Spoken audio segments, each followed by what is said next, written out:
Does this old woman still work here?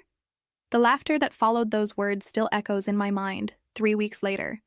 It was cruel, dismissive laughter, the kind that strips away your dignity in front of a room full of people who should know better, the kind that assumes your wrinkled hands and silver hair automatically disqualify you from having anything valuable to contribute to their precious corporate world. My name is Eleanor Whitman, and at 80 years old, I've learned that the most dangerous underestimation comes from those who think age makes you invisible. What they don't realize is that invisibility can be the most powerful weapon a woman like me possesses. That Tuesday morning in September, I was sitting in the back corner of the conference room at Pinnacle Holdings, the same corner I'd occupied every morning for the past 6 months. My gray hair was pulled into a simple bun secured with a plastic clip from the dollar store, my reading glasses, the kind you buy at pharmacies, perched on my nose, and my worn leather notebook lay open before me. To everyone else, I was just the elderly cleaning lady who somehow ended up in executive meetings, probably too confused or stubborn to realize she didn't belong. The speaker was Jason Mitchell, 32 years old, MBA from Harvard, and the kind of man who wore his arrogance like an expensive cologne that suffocated everyone around him. He'd just finished presenting his revolutionary cost-cutting proposal, a scheme that would have impressed me if I were 20 years younger and significantly less experienced in recognizing corporate theft disguised as innovation. When his eyes landed on me, they carried that particular contempt reserved for people society has trained him to consider worthless. "Excuse me," he said, his voice carrying that artificially patient tone you use with children or the mentally impaired. "Does this old woman still work here? I thought we were implementing efficiency measures to streamline our workforce." The room erupted in snickers and barely contained laughter. 23 executives, men and women who pulled down six-figure salaries and drove cars worth more than most people's homes, found genuine amusement in the sight of an 80-year-old woman they assumed was too senile to understand she didn't belong in their sophisticated business. Discussion. I didn't move. I didn't speak. I didn't even look up from my notebook. I simply made another entry in my leather book, the same book I'd been filling for 47 years of building and running my own empire. My pen moved steadily across the page. 9:23 a.m., J. Mitchell suggests. Terminating elderly staff. Room approval unanimous. M. Bradley laughing. CEO Marcus Bradley, a man whose greatest business achievement was inheriting his father's position, joined the laughter enthusiastically, slapping Jason on the back like they'd just shared the world's funniest joke. Good eye. Mitchell. We definitely need to review all our personnel decisions. Can't have dead weight dragging down our efficiency ratings. Dead weight. That's what I had become in their eyes. Not a human being with 5 decades of business experience, not someone who had survived the economic crashes of 1987, 2001, and 2008 while building a real estate empire. Just dead weight. They had no idea that the old woman they were mocking had been quietly observing their operations for 6 months. They didn't know that every conversation, every unethical decision, every corner they'd cut, every law they'd bent or broken was documented in my worn leather notebook with the kind of methodical precision that had made me $340 million over the course of my career. Most importantly, they had absolutely no idea who they were really talking to. You see, sometimes the most powerful position in any room is the one where everyone assumes you don't matter. That Tuesday morning, as their laughter filled the conference room and echoed off the walls of my own building, I realized it was time to remind them exactly who Eleanor Whitman was, and why that name should have made them very, very careful about how they treated the invisible old woman in the corner. Let me take you back to where this story really begins. Not in that conference room, but 53 years ago, when I was a 27-year-old widow with 2 small children, a failing hardware store, and everyone in town convinced I was destined for bankruptcy or remarriage, whichever came first. My husband David died in a construction accident on a rainy Thursday in October 1970. One moment he was kissing me goodbye at the kitchen door, promising to be home for dinner. The next, I was standing in a hospital corridor being told that my world had ended. He left me with $840 in our checking account, $15,000 in business debt, a hardware store that hadn't turned a profit in 2 years, and everyone telling me to sell everything and find suitable work for a woman. Instead, I did something that shocked our small town. I rolled up my sleeves and decided to learn everything I could about business, real estate, and making smart investments. While other widows were encouraged to find new husbands or move back in with their parents, I was studying accounting textbooks by lamplight after putting my children to bed. The hardware store became my business school. I learned to read financial statements, negotiate with suppliers, understand market trends, and most importantly, recognize opportunity where others saw only problems. Within 3 years, I'd turned that failing store into the most profitable hardware business in 3 counties. But I had bigger dreams than selling hammers and nails.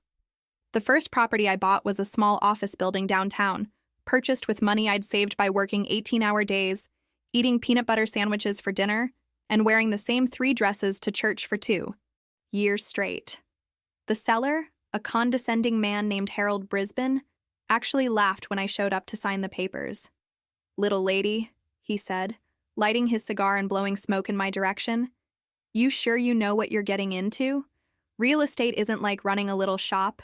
This is serious business." I knew exactly what I was getting into. I'd spent weeks analyzing that building's potential, researching comparable properties, and calculating return on investment with the same precision I'd used to manage inventory at the hardware store. While Harold was busy underestimating me, I was already planning the renovations that would triple the building's rental income within 6 months. That was the beginning of what would become Whitman Holdings. Over the next 3 decades, I built it into one of the largest private real estate companies in the state. I owned shopping centers where families made memories, office complexes where careers were built, apartment buildings where young couples started their lives together. An empire worth $340 million that I'd built brick by brick, deal by deal, while raising 2 children as a single mother and proving wrong every person who'd bet against me. I became the woman Harold Brisbane never thought I could be. Board meetings across the state stopped when Eleanor Whitman walked in. My recommendations could make or break development projects. My name on a contract was better than gold because everyone knew I honored my commitments and expected the same in return. When I turned 75, I made a decision that shocked my children, my board of directors, and every business reporter who'd followed my career. I stepped down as CEO of Whitman Holdings but retained controlling ownership of the company. My son, Michael, begged me to reconsider. "Mom," he said, "the company needs you. You are the company." But I'd spent 50 years proving I could build something extraordinary. Now I wanted to travel, to read books that weren't annual reports, to finally live the life I'd postponed while building my empire. I wanted to see Paris, learn to paint, maybe even fall in love again. Retirement, I discovered after 6 months of European tours and art classes, was boring as hell. That's when my property management company called about problems at Pinnacle Holdings, one of my largest commercial tenants. They were behind on rent, their financial reports looked suspicious, and there were rumors of employee complaints. My managers recommended hiring private investigators or forensic accountants. Instead, I made a decision that would have seemed crazy to anyone who knew Eleanor Whitman, the business mogul. I decided to investigate personally. I applied for a job as a night cleaner under the name Eleanor Washburn. My silver hair, lined face, and grandmotherly appearance made me invisible in ways I'd never experienced in 50 years of business leadership. For 5 decades, I'd commanded immediate respect in boardrooms across the country. When Eleanor Whitman spoke, people listened. When I walked into a meeting, conversations stopped and everyone straightened their ties. Now, as Eleanor Washburn, the night cleaner, I was just another elderly woman pushing a mop cart, unseen and unheard. It was remarkably liberating and strategically brilliant. My first night at Pinnacle Holdings, I arrived at 6 p.m. wearing a faded blue uniform from Goodwill and carrying the same leather notebook I'd used to plan my first real estate deals. The security guard barely looked up as I signed in. The few executives still working late stepped around me like I was a piece of furniture, continuing their phone conversations about client accounts and quarterly projections as if I were deaf or irrelevant. For 6 months, I cleaned their offices, emptied their trash cans, and listened to their conversations with the focused attention of someone who'd spent decades analyzing business operations. What I discovered was a masterclass in corporate corruption that would have impressed me if it weren't so blatantly illegal. I learned about the embezzlement during my second week when I found CFO Patricia Wells's printed emails in her trash can, detailing transfers from client accounts to her personal investment portfolio. She'd been skimming $50,000 monthly for over 2 years, covering her tracks with falsified quarterly reports that showed steady client growth while the actual accounts were bleeding money. The fraudulent billing scheme came to light when I overheard Jason Mitchell bragging to his assistant about charging clients for premium consulting services that consisted of nothing more than recycled presentation templates he'd downloaded from business school websites. He was billing $5,000 per hour for strategic analysis that took him 20 minutes to copy and paste. CEO Marcus Bradley's crimes were the most sophisticated and the most damaging.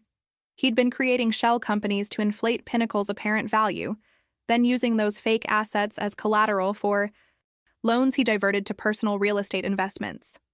The company was essentially a house of cards built on fraudulent financial statements, and when it collapsed, it would take dozens of legitimate client companies down with it. Every night, after they'd all gone home to their expensive suburbs and trophy wives, I would sit in the empty offices and transfer my handwritten notes to detailed digital files. I photographed documents they'd carelessly left on desks, recorded conversations using a small device my grandson had helped me purchase, and built a comprehensive case that documented not just their crimes, but their callous disregard for the employees and clients whose lives they were destroying. The most heartbreaking discovery was what they were doing to their staff. I watched them fire a single mother of 3 for asking about promised health benefits. I saw them deny sick leave to a man recovering from cancer surgery. They treated their employees like disposable commodities while stealing money that should have funded their salaries and benefits. But what truly enraged me was their treatment of the elderly clients they served. Pinnacle Holdings managed retirement funds and pension accounts for hundreds of people like me, hard-working individuals who'd trusted them with their life savings. While these clients worried about affording medication and maintaining their independence, Marcus Bradley was using their money to buy vacation homes in the Hamptons. I documented everything in my leather notebook with the same methodical precision I'd used to build my empire. Bank transfers, email screenshots, recorded conversations, witness testimonies from employees too scared to speak up. I was building a case that would make a federal prosecutor weep with joy. But I wasn't interested in just getting them arrested. Prison was too easy, too anonymous. I wanted them to understand exactly what happens when you dismiss someone based on their age, appearance, or perceived status. I wanted them to experience the same humiliation they'd inflicted on me and countless others. The plan I crafted was elegant in its simplicity and devastating in its precision. First, I contacted the FBI's Financial Crimes Division through my personal attorney, the same sharp-eyed woman who'd handled my business acquisitions for 20 years. Agent Sarah Chen was initially skeptical. When an 80-year-old woman claimed to have evidence of a multi-million-dollar fraud scheme, that skepticism evaporated when I handed her 3 banker's boxes containing 6 months of meticulously documented evidence. "Mrs. Whitman," she said, flipping through photographs of falsified financial statements and recorded confessions, "this is enough evidence to shut them down permanently and put them in federal prison for the next decade." "Not yet," I told her, my voice carrying the same authority I'd used in hostile takeover negotiations. "Give me 1 more week to handle this my way first." She agreed, though I could see the curiosity in her eyes about what an 80-year-old woman could possibly have planned that would be more effective than a federal raid. She was about to find out. The final piece of my plan required a performance worthy of the business theater I'd mastered over 5 decades of corporate negotiations. I scheduled a special all-hands meeting at Pinnacle Holdings for the following Tuesday, exactly 1 week after Jason Mitchell had suggested they review their personnel decisions regarding the old woman who didn't belong. I told Marcus Bradley's assistant that the cleaning staff had requested a brief meeting to discuss working conditions and safety concerns. The lie came easily. After 50 years in business, I'd learned that sometimes deception serves justice better than honesty. Marcus was visibly annoyed but agreed to the meeting. 5 minutes, he told his assistant with the dismissive tone of someone granting an audience to peasants. "Then get rid of her. We can't have the help thinking they can just demand meetings whenever they want." That Monday night, I cleaned their offices one final time. I emptied their trash cans, vacuumed their carpets, and wiped down their conference table with the thoroughness of someone who takes pride in their work, regardless of how others perceive it. As I worked, I thought about my late husband David, who would have loved seeing me get the last laugh after a lifetime of being underestimated by men, like Marcus Bradley. I also thought about every woman my age who'd been dismissed, ignored, or treated as invisible simply because society decided we no longer mattered. Every grandmother forced into early retirement, every experienced professional pushed aside for younger models, every wise voice silenced because it came from wrinkled lips. Tomorrow, I decided, would be a teaching moment they'd never forget. Tuesday morning arrived with the crisp certainty of autumn and the promise of justice. I dressed carefully that day, not in my faded cleaning uniform, but in the navy blue Armani suit I'd worn to my last board meeting as CEO of Whitman Holdings. My gray hair was styled in the elegant chignon I'd favored during my executive years, and I wore the pearl earrings David had given me for our 10th anniversary, along with the gold watch I'd bought myself to celebrate my first $1 million deal. At exactly 9 a.m., I walked into the Pinnacle Holdings conference room, the same room where 1 week earlier they'd laughed at the old woman who didn't belong. But this time, I wasn't pushing a mop cart or carrying cleaning supplies. I was carrying my leather briefcase, the one that had accompanied me to $1,000 an hour meetings for 3 decades. The transformation was immediate and deeply unsettling for them. Jason Mitchell's confident smirk faltered when he saw me, his face cycling through confusion, recognition, and growing alarm. Marcus Bradley looked like he was trying to solve a puzzle that didn't make sense, his eyes darting between my face and my obviously expensive attire. Patricia Wells actually dropped her coffee cup, the sound of breaking ceramic echoing through the suddenly silent room. "Good morning, gentlemen and ladies," I said, my voice carrying the authority I'd developed over 5 decades of business leadership. The voice that had convinced banks to loan me millions, that had negotiated hostile takeovers, that had built an empire from a failing hardware store. Thank you all for taking this meeting. I opened my leather briefcase and removed my notebook, the same one they'd seen me writing in for months, and placed it ceremoniously on the conference table. Next to it, I set down a thick manila folder labeled Evidence Pinnacle Holdings Fraud Investigation. For the past 6 months, I've been working here under the name Eleanor Washburn, employed as night cleaning staff for your company. During that time, I've had the opportunity to observe your operations quite closely, and I must say, what I've discovered has been absolutely fascinating. The room was dead silent. Jason's face had gone pale. Marcus Bradley's mouth was opening and closing like a fish gasping for air. Some of you may be wondering who I really am. I smiled. The same polite, dangerous smile I'd perfected in countless business negotiations where I held all the cards and my opponents didn't realize they'd already lost. My name is Eleanor Whitman. I'm the founder and majority owner of Whitman Holdings, which owns this building, along with most of the commercial real estate in this district. Marcus Bradley's coffee cup slipped from his fingers, joining Patricia's broken ceramic on the conference room floor. More importantly, for your immediate situation, I continued, savoring each word like fine wine, I am your landlord. And after 6 months of documenting your criminal activities, I'm here to discuss the terms of your eviction. The silence that followed was more satisfying than any applause I'd ever received. You see, I continued, settling into the head chair of their conference table, my conference table, in my building.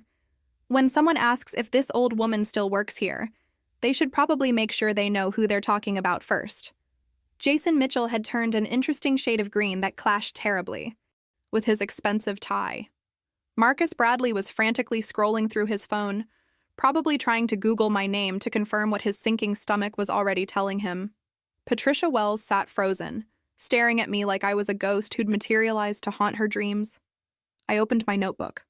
To the first page, where I'd written their names and positions 6 months ago, when I'd started this investigation.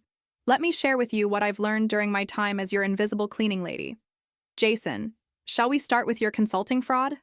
I have recorded conversations of you bragging about billing clients $5,000 per hour for presentation templates you downloaded for free. That's wire fraud, by the way. Federal offense, 10 to 20 years in prison. Jason opened his mouth to speak, but I held up my hand, the same gesture that had silenced boardrooms for 50 years. Patricia, your embezzlement scheme is particularly creative. $50,000 monthly transfers from client pension funds to your personal investment portfolio. You've stolen $1.2 million from people who trusted you with their retirement savings. I found your transaction records in your trash, along with your bank statements. You really should invest in a shredder.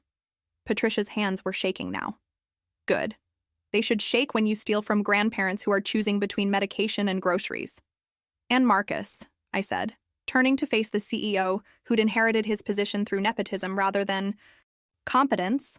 Your shell company scheme is the most impressive of all, creating fake businesses to inflate your company's value, using those fictional assets as loan collateral, then diverting the money to personal real estate investments.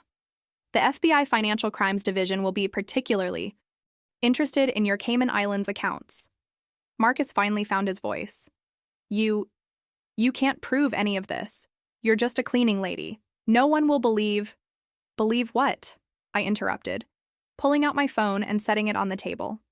These recorded conversations? These bank statements I photographed from your trash? These emails your employees forwarded to me after I explained what you were really doing with their pension contributions? I opened my briefcase again and removed a thick document. This is a federal search warrant. Agent Sarah Chen of the FBI Financial Crimes Division will be here at 10:30 a.m. to execute it. That gives you about 90 minutes to call your lawyers, though I suspect they'll recommend immediate plea bargains given the overwhelming evidence. The room erupted in chaos. Jason was shouting about lawsuits and illegal surveillance. Patricia was crying and claiming she'd been forced into the embezzlement. Marcus was desperately making phone calls to what I assumed were his family connections and high-priced attorneys. I sat calmly in the midst of their panic, feeling the same satisfaction I'd experienced when completing my first major real estate acquisition 50 years ago. Justice, I'd learned, was a lot like a good business deal. It required patience, preparation, and perfect timing. Before you leave, I said, my voice cutting through their hysteria, I want you to understand something important.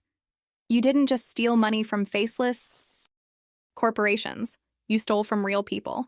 Margaret Thompson, 73 years old, whose pension fund you've been raiding, she's been skipping meals to afford her diabetes medication. Robert Chen, whose retirement account you've been bleeding dry, he's been working as a grocery store bagger at age 78 because he couldn't afford to retire. I stood up, smoothing my Armani suit, and gathered my documents. You treated me like I was invisible because I was old. You dismissed me because you couldn't see past my gray hair and cleaning uniform to recognize my worth. That same prejudice made you invisible to the people you were hurting. You stopped seeing your victims as human beings. Jason was slumped in his chair, the fight gone out of him. Patricia was openly weeping. Marcus was still frantically making phone calls, though his voice had lost its arrogant confidence. The FBI will be here soon, I said, walking toward the door. I suggest you use the time wisely. And Jason? I paused and turned back to face him. The next time you wonder if an old woman still works somewhere, you might want to ask yourself if she might be the one who owns the place. As I reached the door, I heard Patricia whisper, How long have you been planning this? I smiled, thinking of my late husband David, of every woman who'd been dismissed because of her age, of every person who'd been underestimated because they didn't fit someone else's definition of powerful. My dear, I said, I've been planning this my entire life. 3 weeks later, I sat in the same conference room, now empty except for FBI evidence boxes and my own security team, reading the newspaper coverage of what reporters were calling the grandmother who brought down Wall Street West. The headlines amused me, though they missed the deeper truth of what had really happened in this room. Jason Mitchell pled guilty to wire fraud and was sentenced to 8 years in federal prison. Patricia Wells received 12 years for embezzlement and will have to pay full restitution to the pension funds she raided. Money she'll be earning at roughly $2 per hour in the prison laundry for the next decade. Marcus Bradley got 15 years and forfeiture of all assets acquired through his shell company scheme. But their legal punishment, satisfying as it was, wasn't really the point of my story. The point was what happened after the FBI raid, when news of the investigation broke, and the truth came out about the 80-year-old cleaning lady who'd been documenting their crimes. My phone started ringing within hours, and it hasn't stopped since. Sarah Martinez called from Phoenix. She's 74, a retired teacher whose pension fund had been managed by a company similar to Pinnacle Holdings. She'd noticed irregularities, but was told by younger financial advisors that she wouldn't understand the complexities of modern portfolio management. After seeing my story, she'd hired a forensic accountant and discovered $200,000 missing from her retirement account. Dorothy Chen reached out from Seattle. At 78, she'd been forced out of her job as a hospital administrator through a restructuring that eliminated her position while hiring a 30-year-old at half her salary to do the same work. She wanted to know if age discrimination laws could help her fight back. Elizabeth Rodriguez wrote from Miami about her mother, 85 years old, who'd been systematically overcharged by a home health care agency that assumed she was too confused to notice the billing irregularities. She was right, until Elizabeth started asking the same questions I'd asked at Pinnacle Holdings. Within a month, I'd received over 3,000 letters, emails, and phone calls from women across the country who'd been dismissed, ignored, or cheated because someone decided their age made them irrelevant. Each story broke my heart and strengthened my resolve. That's when I made another decision that surprised my family and former business associates. I came out of retirement. Whitman Advocacy Services opened 6 months after the Pinnacle Holdings raid. It's not about making money. At 80 years old, I have more wealth than I could spend in several lifetimes. It's about using the visibility I'd gained from my undercover investigation to help other women fight back against the systems that try to make us invisible. We specialize in cases where age discrimination masks other forms of fraud or abuse. Our team includes former FBI agents, forensic accountants, and attorneys who understand that sometimes the most effective investigation tool is an old woman with a notebook who nobody thinks to guard their words around. Last month, we helped expose a Medicare fraud scheme that was stealing from elderly patients by billing for services never provided. The investigation was led by 3 women over 70 who applied for jobs as patient advocates and documented everything from the inside. 2 weeks ago, we shut down a predatory reverse mortgage company that was specifically targeting widows, using high-pressure tactics and deliberately confusing paperwork to steal homes from women who'd lived in them for decades. Our key witness was a 73-year-old former real estate agent who went undercover as a potential client and recorded everything. This morning, I received a letter from Margaret Thompson, the 73-year-old whose pension fund Patricia Wells had been raiding. She's getting her full restitution and no longer has to choose between medication and meals. More importantly, she started volunteering with a seniors advocacy group, using her experience to help other elderly people recognize and report financial abuse. You see, this story isn't really about revenge, though I won't pretend I didn't enjoy watching Jason Mitchell realize exactly how badly he'd miscalculated when he asked if this old woman still worked. This story is about visibility, about refusing to accept society's assumption that our age makes us irrelevant, about turning our supposed invisibility into a superpower instead of a limitation. I've learned that the most dangerous mistake people make is assuming they know someone's worth, based on their appearance, their age, or their apparent position in life. When you've lived as long as I have, you realize that wisdom doesn't come with a timestamp, and power doesn't always announce itself with expensive suits and corner offices. Sometimes power looks like an 80-year-old woman with a notebook, quietly documenting everything while everyone assumes she doesn't matter. And sometimes that's exactly when you're most dangerous. Every woman reading this has been underestimated at some point. Every one of us has been dismissed, ignored, or treated as less than we are. The question isn't whether it will happen, it's what we do when it does. My advice? Get a good notebook. Pay attention. And never, ever let anyone convince you that your age, your appearance, or their assumptions about you determine your worth. Because you never know when the old woman in the corner might be the one who owns the building.